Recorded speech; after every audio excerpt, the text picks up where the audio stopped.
By surround St. Vrain.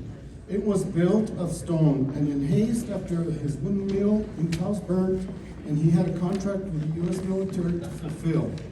It was one of the several mills in the Mora Valley that supplied flour and meal to the federal government at the time. St. Vrain operated the mill until his death in 1870, but his family operated or leased the mill until the purchase by Frank Tremblay in 1913.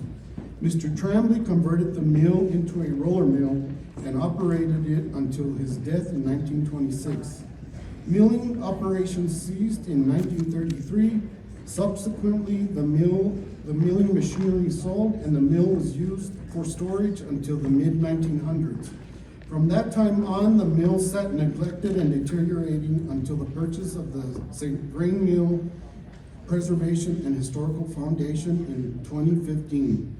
The St. Vrain Mill was added to the National Register of Historical Places in 1972 and in the list of 10 most endangered historical places in New Mexico in 2002.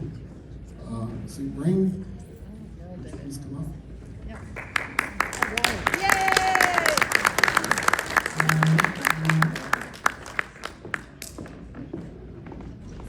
I'm Mora. I'm the president of the St. Vrain Mill Preservation and Historical Foundation. I'm going to talk a little bit about closer. Okay, here we go.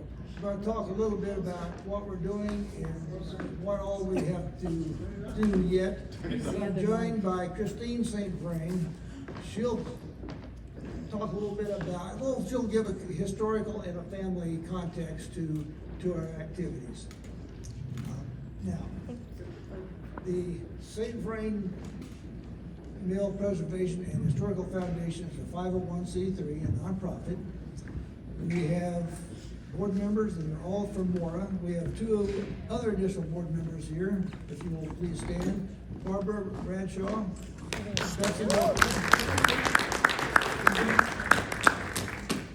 We have three other members of the board. Max Garcia, Tammy Ortega, Arthur Romero.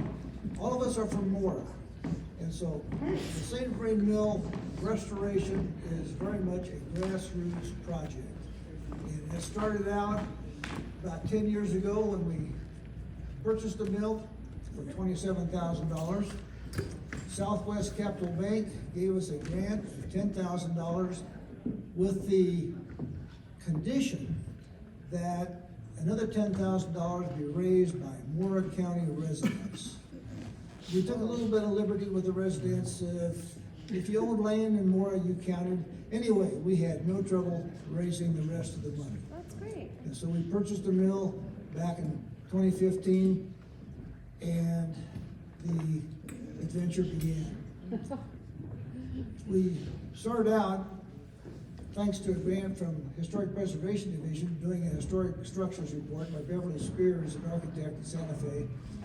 She basically photographed everything 3 times, measured everything twice, and it's a very definitive description of the St. Vrain Mill at the time. I guess the characteristic of the mill that everybody knows about are the cracks in the the east and west walls. We hired first thing we did, we hired an engineering firm to tell us what was going on, why there were cracks. And it turned out that the ground at the north end of the mill was basically water and sand and couldn't support the weight. So, in order to make sure we could stabilize the mill, we hired an engineering firm that did ground injection, and we eliminated the basic cause of the cracks. We know the mill is stable. Doesn't look that pretty yet, and we're going to have to deal with the wall repair, and I'll talk about that in just a minute. Along the way, we did several things. We replaced the stair treads, we replaced the window sashes, we hired Dave Knudsen Construction here in Las Vegas to repair the gables. The end result was at least we have a waterproof bird-proof, wind-proof structure. It's not going anywhere.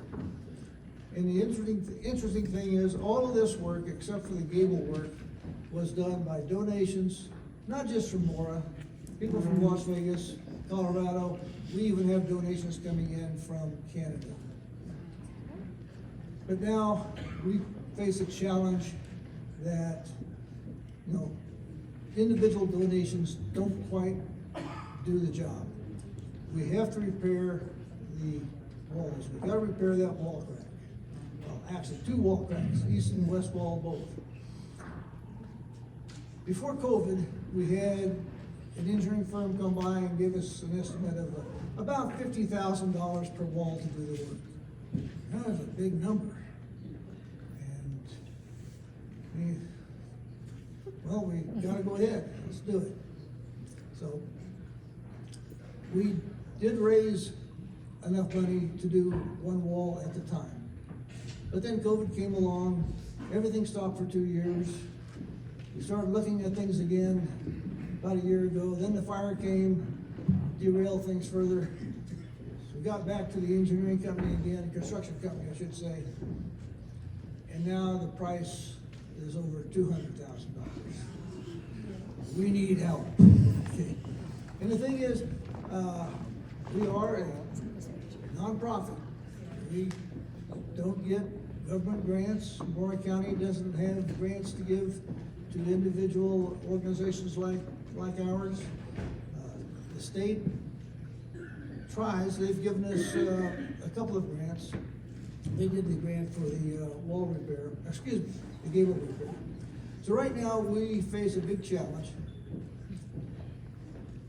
The good news is we don't have to do it next month, next year. The building is stable. It's not going to fall down. So if it's going to take us 4 or 5, 6 years to raise the money, we'll get around to it. And I really appreciate CCHP offering us this award, considering that we're only halfway through. I appreciate the faith you have in us that we're going to be able to finish the job. So, thank you very much.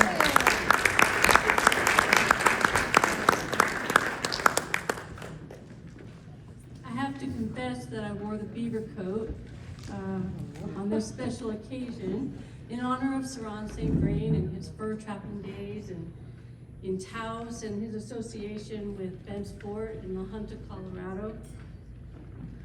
And let me just say that as a St. Vrain family descendant, I am honored to express the appreciation and gratitude of our family for this award to the St. Vrain Mill Preservation and Historical Foundation for its efforts to preserve the 164-year-old stone mill built by Saran St. Vrain on the banks of the beautiful Mora River. From California, Colorado, Oklahoma, Louisiana, Texas, Nebraska, Florida, Missouri, and Massachusetts, to Vancouver, British Columbia, and of course, New Mexico, generations of St. Vrain descendants have been watching the progress of the foundation and contributed their support when possible. In Missouri, we have what might be Saran's brother's house. We have what might be part of his grandfather's house. The ship his father captained for Spain in the Mississippi is no more, and neither is the brewery his father once operated. The St. Vrain Mill is literally one of the last remaining tangible physical structures left remaining to the family from the 1800s, and so we deeply appreciate the opportunity to preserve it and to see it evolve into a community resource. Thank you again to the Las Vegas Citizens Committee for including Mora and its surrounding 3 grain mills in its 31st annual Places with a Past tour, and for recognizing the St. Vrain Mill Foundation with this award. Thank you.